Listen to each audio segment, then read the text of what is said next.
श्री गीतामृत को संसार का ऐसा अद्भुत शास्त्र माना गया है जो मानव को जीने का वास्तविक मार्ग दिखाता है।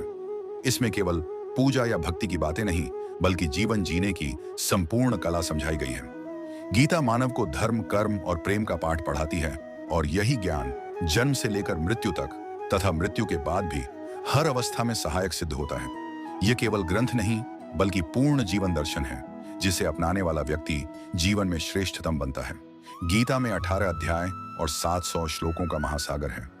इन्हें एक साथ पढ़ पाना हर किसी के लिए सहज नहीं होता। इसीलिए आज हम आपके लिए लेकर आए हैं गीता के 100 अनमोल सूत्र, जो आपको गीता के वास्तविक मर्म से परिचित कराएंगे। यदि आप इन्हें प्रतिदिन सोने से पहले सुनेंगे या दोहराएंगे तो जीवन में गहरी शांति और दिशा प्राप्त करेंगे। भगवान वासुदेव अर्जुन से कहते हैं, जैसे दीपक का प्रकाश अंधकार को हर लेता है, वैसे ही सत्य का तेज झूठ पर विजय पा लेता है। अतः मनुष्य को सदैव सत्य मार्ग पर चलना चाहिए। मृत्यु ऐसी अनिवार्य सच्चाई है जिसे कोई भी मिटा नहीं सकता। जब से यह ब्रह्मांड बना है, जन्म और मृत्यु का चक्र निरंतर चलता आ रहा है। जैसे मनुष्य अपने पुराने वस्त्र त्याग कर नए वस्त्र पहन लेता है, वैसे ही आत्मा पुराने शरीर को छोड़कर नया शरीर धारण करती है।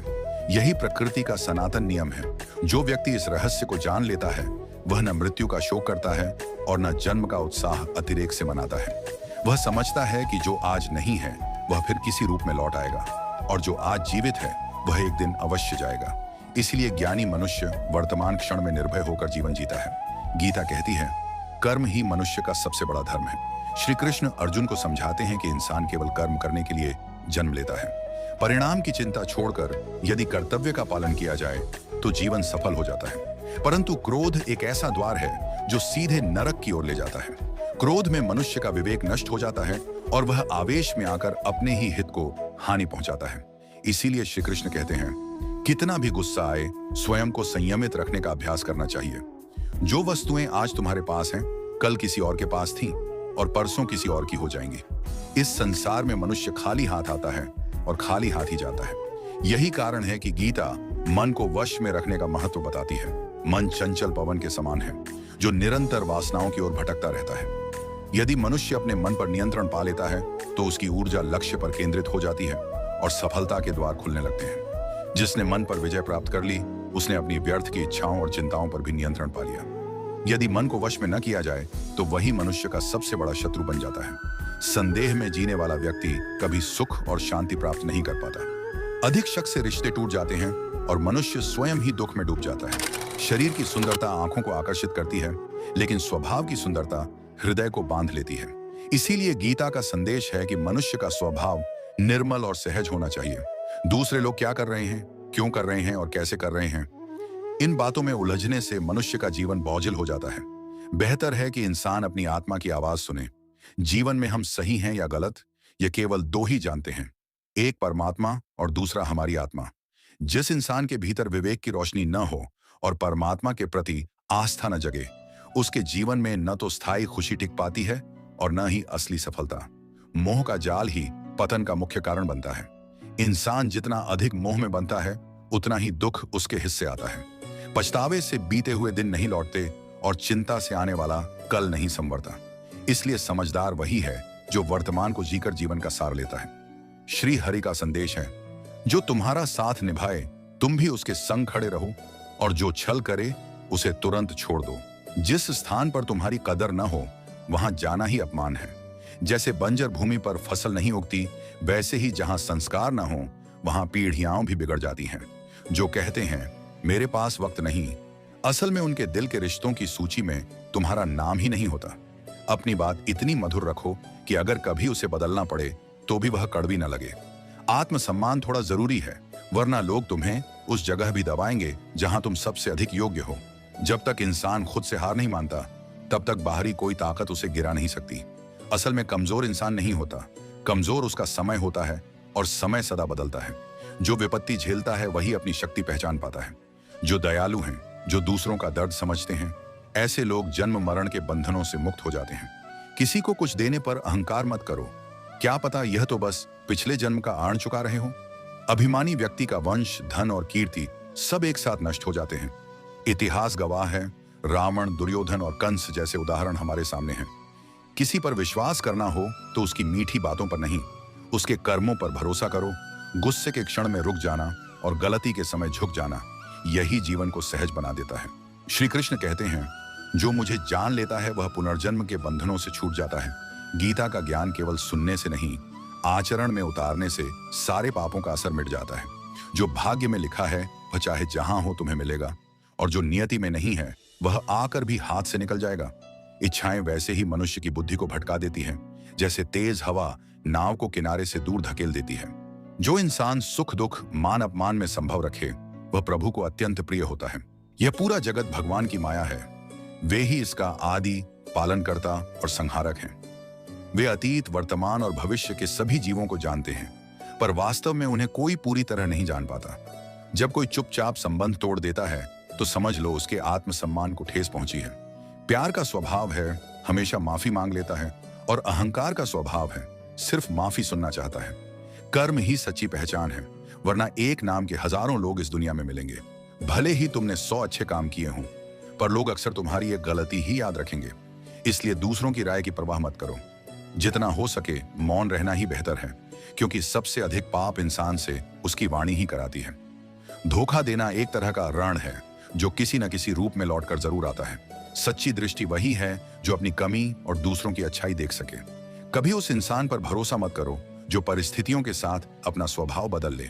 जीवन में कभी किसी से अपनी तुलना मत करो, क्योंकि हर व्यक्ति की यात्रा और हर आत्मा का अध्याय अलग होता है। तुम्हारी असली पहचान तुम्हारे गुण और कर्म से होती है। हर व्यक्ति को अपने जीवन को संवारने का अवसर जरूर मिलता है, पर नया जीवन पाने का अवसर कभी नहीं। जो घटनाएं नियति में लिखी होती हैं वे घटकर ही रहती हैं, और जो नहीं लिखी होती वे कितनी भी कोशिश करो घटती नहीं। जिसका मन यह समझ लेता है उसे व्यर्थ की चिंता कभी परेशान नहीं करती। सच्चे दिल से किया गया प्रत्येक प्रयास एक दिन फल अवश्य देता है। जीवन की असली भूल वही है जिससे हम कोई सीख न ले सकें। आज का हर सुख या दुख तुम्हारे बीते कर्मों का परिणाम है, और आज जो भी कर्म तुम कर रहे हो वही कल तुम्हारी स्थिति तय करेंगे। भगवान कहते हैं, जो श्रद्धा से मेरी शरण में आता है मैं उसकी रक्षा करता हूं और उसे वही देता हूं जिसकी कमी है। जीवन में सबसे बड़ा विवेक यही है कि कब, कहां और कितना बोलना है। यदि यह ज्ञान किसी ने पा लिया तो उसका जीवन सार्थक हो गया। कृष्ण मुस्कुराते हुए कहते हैं, जब भी अवसर मिले किसी के लिए सारथी बनो। यह स्वार्थ नहीं बल्कि सबसे बड़ा धर्म है। धर्म से भरे हृदय से धर्म ही झलकेगा, और अधर्म से भरे मन से केवल अन्याय।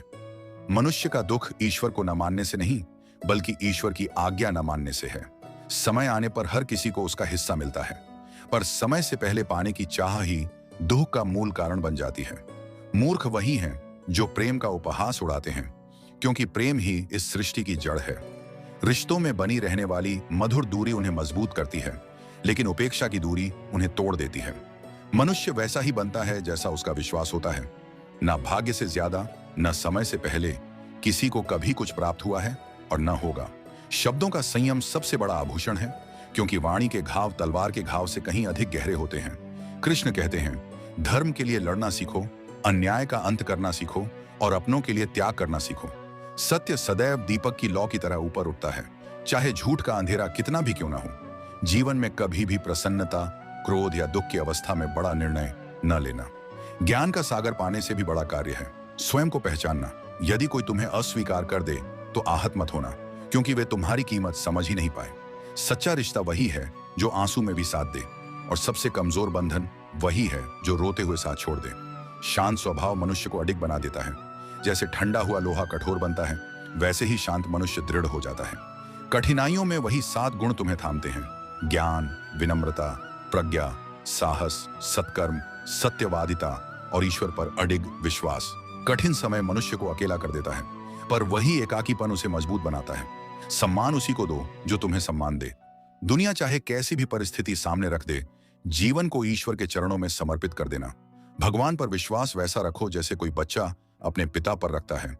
जब उसे ऊंचाई से उछाला जाता है तो वह डरता नहीं, हंसता है, क्योंकि उसे भरोसा होता है कि पिता उसे गिरने नहीं देंगे।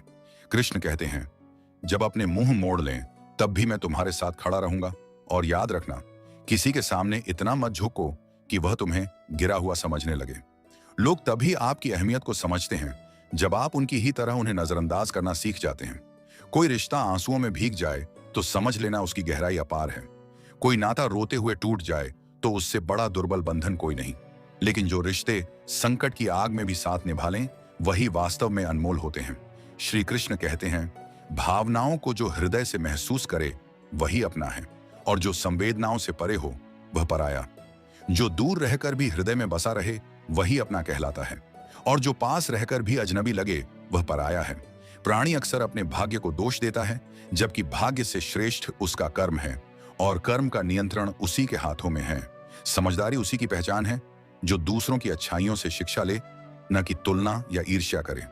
इस दुनिया में सच्चा हमदर्द शायद ही कोई होता है। श्मशान घाट पर जब किसी की देह रखी जाती है, तब अपने ही पूछते हैं, और कितना समय लगेगा। यही संसार का सत्य है। दुख भी जीवन का हिस्सा है, क्योंकि केवल आनंद से इंसान मजबूत नहीं बनता, विपत्ति ही उसे दोनों पहलुओं से परिचित कराती है। कान्हा कहते हैं, इस सृष्टि में मन की शांति से बड़ा कोई धन नहीं। जिसने मन को साध लिया वह सबसे अमीर है। समय मनुष्य की इच्छा से नहीं चलता, मनुष्य को समय की धारा पर ही बहना पड़ता है। यही नियति है। जीवन कठिन तब हो जाता है जब हम परिस्थितियों को बदलना चाहते हैं, स्वयं को नहीं। केवल माता पिता ही ऐसे होते हैं जो चाहते हैं कि उनके संतान उनसे भी अधिक ऊंचाई पर पहुंचे। समय, मित्र और संबंध, ये तीनों चीजें हमें बिना मूल्य मिलती हैं, लेकिन जब खो जाती हैं तभी उनकी कीमत समझ आती है। जीवन में कुछ दर्द ऐसे होते हैं जो जीने नहीं देते, और कुछ कर्तव्य ऐसे जो मरने नहीं देते। इंसान चाहे कितने भी पुण्य कर ले, उसकी प्रशंसा अक्सर मृत्यु के बाद ही होती है। किसी को एक बार क्षमा करना बुद्धिमानी है, दूसरी बार करना दयालुता है, लेकिन तीसरी बार करना मूर्खता कहलाता है। वर्तमान ही जीवन की सबसे बड़ी पूंजी है। जो एक बार चला जाए तो समस्त धन संपत्ति भी उसे वापस नहीं ला सकती। संसार के साथ में सुख तो है, परंतु उसमें दुख की परछाई भी बसी रहती है। किंतु संसार से मोह का त्याग कर लेने में परम आनंद की अनुभूति होती है। ईश्वर से कुछ मांगने पर यदि न मिले तो निराश मत होना, क्योंकि वह वही देता है जो हमारे लिए हितकारी होता है। जीवन में ऐसा कोई एक व्यक्ति होना आवश्यक है जिससे दिल की बातें बिना शब्दों के भी समझाई जा सकें। वही सच्चा आत्मीय और वही परमात्मा है। कान्हा कहते हैं, जो मृत्यु के समय मुझे याद करता हुआ देह त्यागता है वह मेरे धाम को प्राप्त करता है। समय हमेशा हालात देखकर करवट लेता है, और लोग अवसर देखकर बदल जाते हैं। यदि कोई आपकी निंदा करे तो विचलित मत होना, क्योंकि उनके पास आपके महत्व को जताने का यही तरीका है। सच्चा ज्ञान वही है जो विवेक बुद्धि से असत्य और सत्य को अलग करना सिखाए। श्री कृष्ण कहते हैं, मैं पृथ्वी की सुगंध हूं, मैं अग्नि की ऊष्मा हूं, मैं प्राणियों का जीवन हूं और सन्यासियों का आत्मसंयम भी। जैसे समुद्र पार करने के लिए नाव ही एक साधन है, उसी प्रकार स्वर्ग प्राप्त करने के लिए सत्य ही सीढ़ी है। हम मौन रहकर भी उसे पुकारते हैं और वह सुन लेता है, इसलिए उसे परमात्मा कहा जाता है। जो मौन रहकर भी हमारे हृदय में प्रतिध्वनित हो वही सच्ची आस्था कहलाती है। ऐसा आचरण कीजिए कि यदि कोई आपकी बुराई करे तो भी दुनिया उस पर विश्वास न कर पाए। संबंध हमेशा उन्हीं आत्माओं से जुड़ते हैं जिनसे कोई पुराना बंधन रहा हो, वरना इस विशाल संसार में कौन किसे पहचानता है। कान्हा कहते हैं, मैं स्वयं सृष्टिकर्ता होकर भी नियति के नियमों को टाल न सका। मेरी चाहत राधा थी, मुझसे प्रेम मीरा करती थी, परंतु अंततः मैं रुक्मिणी का हुआ। अस्त्र केवल देह को आहत करते हैं, लेकिन शब्द आत्मा को भी छलनी कर जाते हैं। इस पृथ्वी पर केवल माता और पिता ही ऐसे होते हैं जो चाहते हैं कि उनके संतान उनसे भी ऊंचाई छुए। जीवन के अधिकांश दुख इसलिए जन्म लेते हैं क्योंकि हमारी अपेक्षाएं बड़ी होती हैं। यदि इन अपेक्षाओं को त्याग दिया जाए तो जीवन सुखमय बन जाता है। इस महायुद्ध जैसे जीवन पथ में स्वयं को ही अर्जुन और स्वयं को ही सारथी बनना पड़ता है। हर दिन भीतर का कृष्ण बनकर अपनी ही महाभारत से जूझना पड़ता है। वाणी को इतना मधुर बनाइए कि यदि कभी उसे वापस लेना पड़े तो स्वयं को कड़वा न लगे। कर्म का फल त्याग कर जो पुरुष केवल कर्तव्य करता है वही अपने जीवन को सार्थक बनाता है। अहंकार भी आवश्यक है, लेकिन तभी जब वह धर्म, सम्मान और चरित्र की रक्षा में सहायक बने। सबकी सेवा कीजिए, किंतु बदले में कुछ पाने की उम्मीद मत रखिए, क्योंकि सच्चा प्रतिदान केवल परमात्मा ही दे सकता है। मनुष्य अपने आचरण से ही अपने रहस्य उजागर कर देता है। गलती करना स्वभाव है, उसे मान लेना संस्कार है और सुधार लेना प्रगति है। लोग घर, रिश्ते और मित्र बदलते रहते हैं, परंतु दुखी रहते हैं क्योंकि वे स्वयं को बदलना नहीं सीखते। ईश्वर के निर्णयों पर कभी संशय मत कीजिए। यदि दंड मिला है तो कोई कारण भी रहा होगा। व्यर्थ चिंता मत कीजिए, भय मत पालिए। आत्मा को कोई नष्ट नहीं कर सकता। यह न जन्म लेती है और न मृत्यु को प्राप्त होती है। शरीर न तो तुम्हारा है और न ही तुम शरीर के हो। यह पंच तत्वों से बना है और अंततः इन्हीं में विलीन हो जाएगा। लेकिन आत्मा शाश्वत है। जिसे तुम मृत्यु कहते हो वही तो एक नई शुरुआत है। दुख और विपत्ति हमें तोड़ने के लिए नहीं आती, बल्कि हमारी क्षमता और धैर्य की परीक्षा लेने के लिए आती है। जिसके मन में शांति होती है, जिसके वचन और कर्म शांत रहते हैं, वही सच्चे ज्ञान को पा चुका होता है और वही पीड़ा से परे हो जाता है। जो घटित हुआ अच्छा था, जो घट रहा है वह भी मंगलकारी है, और जो होगा वह भी कल्याणकारी होगा। न बीते कल पर पछताओ, न आने वाले कल की चिंता करो, केवल वर्तमान का रस लो। एक बुद्धिमान मनुष्य अपने दोषों को उसी प्रकार दूर करता है जैसे कोई सुनार चांदी की मिलावट को धीरे धीरे बार बार तपाकर हटाता है। श्री कृष्ण कहते हैं, इस जगत में कभी एक पल में व्यक्ति राजा बन जाता है और दूसरे ही क्षण निर्धन हो जाता है। मेरा तेरा, छोटा बड़ा, अपना पराया जैसी धारणाएं त्याग दो, तब सब तुम्हारा हो जाएगा। केवल भाग्य पर मत टिके रहो। कभी कभी किस्मत वालों के हाथ भी खाली रह जाते हैं, लेकिन कर्मशील के नहीं। अपने विचारों को बदलो, यही विचार तुम्हारा भविष्य बदल देंगे। कुछ मार्ग ऐसे होंगे जहां तुम्हें अकेले चलना पड़ेगा, न परिवार, न मित्र, न कोई सहारा, बस तुम और तुम्हारी हिम्मत। जीवन में सबसे कठिन और महत्वपूर्ण कार्य सबसे पहले करो। हर घटना या तो हमें गढ़ती है या हमें सिखाती है, और जब लोगों को हमसे कोई स्वार्थ न दिखे तो वे न केवल बोलना छोड़ देते हैं, बल्कि देखना भी बंद कर देते हैं। यही संसार का स्वभाव है, इसलिए अपने भीतर का दीपक प्रज्वलित करो, वही तुम्हारा सच्चा साथी है। उम्मीद हमेशा खुद से रखनी चाहिए, क्योंकि बाहरी सहारा स्थायी नहीं होता। जीवन की राहें कभी बंद नहीं होती, केवल लोग थक कर ठहर जाते हैं। यदि तैरना सीखना है तो नदी में उतरना ही होगा। किनारे पर बैठकर कोई गोताखोर नहीं बनता। थोड़ी सी सुविधा छोड़कर बड़ी सफलता को हासिल किया जा सकता है। समझदार वही है जो क्षणिक आराम को त्याग कर स्थायी सुख प्राप्त कर लेता है। जीवन पथ पर भरोसा ही ईंधन है, अच्छे कार्य मजबूत दीवारें हैं, ज्ञान उजाले का दीप है, और सजगता सुरक्षा का कवच है। सच्चा खतरा बाहरी विरोधियों से नहीं, बल्कि पास बैठे लोगों से होता है। नाव बाहर के पानी से नहीं, भीतर बने छिद्र से डूबती है। स्वास्थ्य सबसे बड़ा आभूषण है, संतोष सबसे बड़ा खजाना है, और निष्ठा सबसे महान रिश्ता है। चिंता और चिता में केवल एक बिंदु का फर्क है, लेकिन चिता मृत शरीर को जलाती है, जबकि चिंता जीवित आत्मा को। जो मिला है उसका दिखावा मत करो, और न ही दूसरों की समृद्धि देखकर जलो। ईर्ष्या करने वाला कभी चैन से नहीं जी पाता। संसार सदा से प्रशंसा और निंदा का खेल खेलता आया है, और यह सिलसिला आगे भी चलता रहेगा। जो व्यक्ति स्वयं से सच्चा प्रेम करता है वह किसी को कष्ट नहीं देता। मन को विचलित करने वाले विचारों से मुक्त होकर ही शांति मिलती है। बड़े दावे करने वाले अक्सर अधूरे रह जाते हैं, लेकिन एक हल्की मुस्कान भी 1000 शब्दों से ज्यादा कह जाती है। पानी से नहाने वाला केवल वस्त्र बदलता है, लेकिन परिश्रम के पसीने से नहाने वाला इतिहास बदल देता है। रिश्ते एक पल में तोड़े जा सकते हैं, परंतु जीवन की शोभा और संपन्नता इन्हीं रिश्तों से सजती है। हृदय में जो भी हो स्पष्ट कहना ही उचित है, क्योंकि सत्य निर्णय तक ले जाता है और असत्य दूरी तक। सुबह की नींद इरादों को कमजोर कर देती है, जबकि लक्ष्य पाने वाले कभी देर तक नहीं सोते। हृदय में उतनी ही जगह दो जितनी कोई तुम्हें देता है, वरना या तो तुम रोगे या तुम्हें रुलाया जाएगा। सफलता के लिए भाग्य नहीं, बल्कि श्रम पर विश्वास जरूरी है, क्योंकि किस्मत तो जुए की मेज पर आजमाई जाती है। यदि लोकप्रिय होना हो तो पहले आप, फिर हम, और सबसे कम मैं का प्रयोग करना सीखो। अपनी शक्ति चिंता करने में नष्ट करने से बेहतर है कि उसे समाधान खोजने में लगाओ। बुराई को देखना और सुनना ही उसके बीज बोना है। सबसे बड़ी प्रेरणा तुम्हारे अपने विचार हैं, इसलिए ऊंचा सोचो और खुद को आगे बढ़ने के लिए उत्साहित करो। कर्म का हिसाब बेहद सीधा है। सत्कर्म से सुख और दुष्कर्म से दुख। जिसे जीवन मिला और उसने राधा माधव के नाम का जप नहीं किया, वह ऐसा है जैसे मोक्ष की सीढ़ी देखकर भी उस पर चढ़ा ना हो। जो दुख सहता है वह भविष्य में सुख पा सकता है, लेकिन जो दूसरों को दुख देता है वह कभी सुखी नहीं हो सकता। हृदय में करुणा होनी चाहिए, क्रोध नहीं। वर्षा का जल फूलों को खिलाता है, उसकी गरज उन्हें नहीं। छल करने वाला चाहे कितना भी मीठा बोले, वह रोग की तरह नुकसान करेगा, जबकि सच्चा इंसान चाहे कटु लगे, परंतु एक दिन औषधि बनकर काम आएगा। जैसे एक दीपक अपना प्रकाश कम किए बिना हजारों दीपों को जला देता है, वैसे ही खुशियां बांटने से कम नहीं होती। श्री कृष्ण कहते हैं, हे मनुष्य, यदि तुम संसार के सारे दुखों से मुक्त होना चाहते हो तो मेरी भक्ति में लीन हो जाओ। जो मेरा स्मरण नहीं करता उसे न इस जीवन में और न ही आगे के जीवन में शांति मिलती है। मित्रों, यदि इस कथा से आपके जीवन में थोड़ा भी परिवर्तन आया हो तो कमेंट में जय श्री राधे माधव लिखें और इस संदेश को अधिक से अधिक लोगों तक पहुंचाएं।